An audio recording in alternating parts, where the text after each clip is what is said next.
So welcome back guys to We Talk Boxing, and this is my thoughts in regards to last night's matchup between Dan Azeez versus Joshua Buatsi. Now this was for the mandatory position, the WBA mandatory position, number one. So the winner gets to take on Bivol, and also the British title and the Commonwealth title on the line as well, because obviously Dan Azeez is was I should say, the champion. But anyway, let me get into the video. Now this fight, you know what I mean, it started really well. Both fighters came out from round one, and took it to each other. It was a good opening, good couple of rounds. I thought personally, Joshua Buatsi's jab in the first couple of rounds, first two rounds, was really good. It was a strong jab, and it kind of kept Dan Azeez at bay at times. Whereas Dan Azeez had success when he was up close, and he managed to kind of break that distance between him and Buatsi, and he was pretty much on the counter really, because as I said, it was a strong jab by Buatsi, and Azeez was pretty much just countering and little check hooks here, uppercuts there, and he was catching Buatsi, but nothing significant. I felt as if in the first couple of rounds, that the better shots and the quality was with Buatsi, and yeah, I personally gave the first couple of rounds, first two rounds to Buatsi, and then round three, it's a bit of a mix, bit of a tough round to score. Could possibly have went to Azeez. Round 4, 5, 6 for me. Again, close rounds at times, but I felt as if the cleaner and smoother work was coming from Buatsi.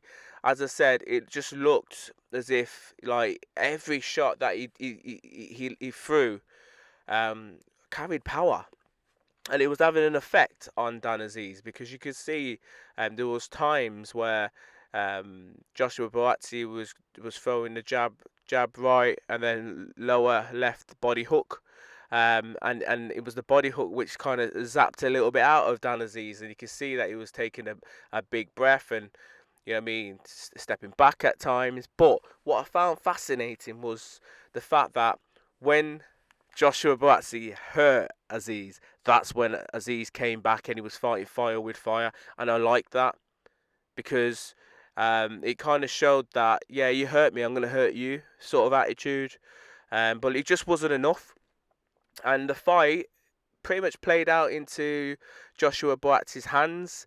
Yeah, I thought I had him winning pretty much most of the rounds. I gave Dan Azeez maybe 3, 4 if I was going to be generous rounds in the fight. I thought Buatsi won it quite clear and comprehensively.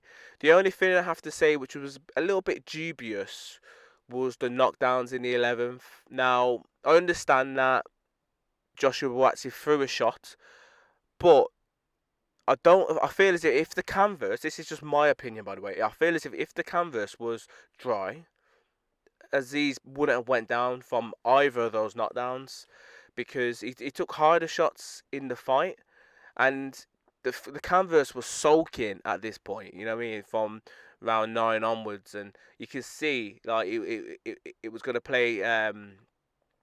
play into whoever had the better footwear in the ring, because it didn't really seem to be affecting Buatsi. It was Dan Azeez who was slipping left, right, and centre. It looked as if he was on an ice rink at times. But yeah, I just feel as if the knockdowns were controversial. I felt as if that ruined the fight, because from that point onwards, after the first knockdown, Dan Azeez knew, you know what I mean, he knew it was a close fight. He knew it was a tough fight, but he had to do more. Do you know what I mean? And because he had to do more, and you know what I mean, because obviously it was a 10-8 round at that point from the first knockdown.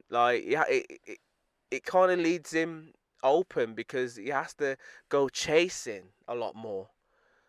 And then obviously he got caught again, and then this second one was even worse than the first one. But it got scored a knockdown at the end of the round. And Dan Azeez tried to plead his case, but the referee wasn't having it, which was a shame. And going into the 12th, Dan Azeez knew he had to knock him out, And it just wasn't going to happen because you can see both of these guys left everything in the ring up until this point.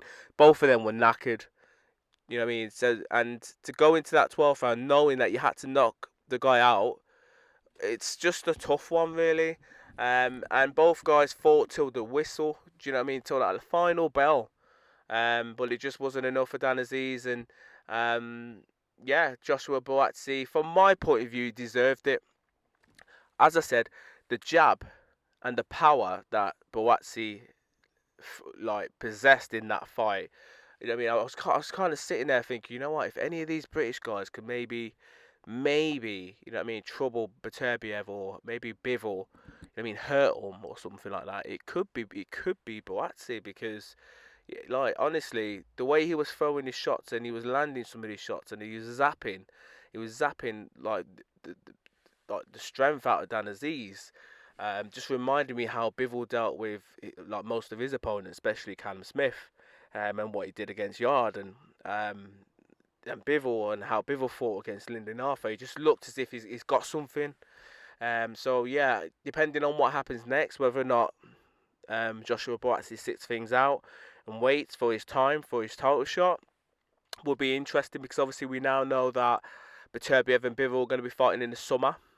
And depending on what happens, will determine whether or not the titles will get vacated and spreaded around. If that does happen, then I'm guessing Buatsi is obviously mandatory for the WBA.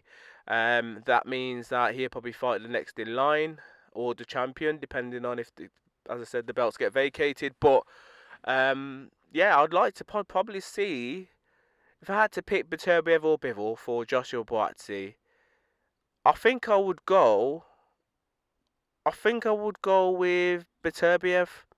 I know a lot of you guys are going to be thinking, yo, you're crazy. But the reason why I say that is because I know he's getting older and I know he's kind of defying on it. But I just feel as if Buatsi's got that youth, got the determination, and he's quite durable as well. But he carries power and he understands boxing and he's got natural ability.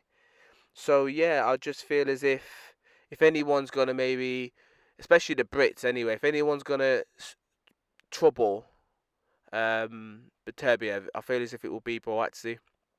But yeah, it'd be interesting to see. But yeah, obviously Beterbiev, sorry, and Bivol, they've got their fight beforehand. So let's see what happens in regards to those guys, and if the belts get fragmented after that, then Azeez will have an option. He'll have an option whether he could maybe challenge the winner or if the vacant title.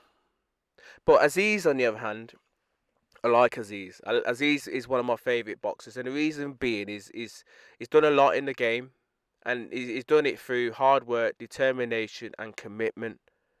Now, the difference between him and Buatsi in the ring yesterday, for me, is like in football in England. We got obviously the Premier League and we got the Championship, which is the league below the Premier League.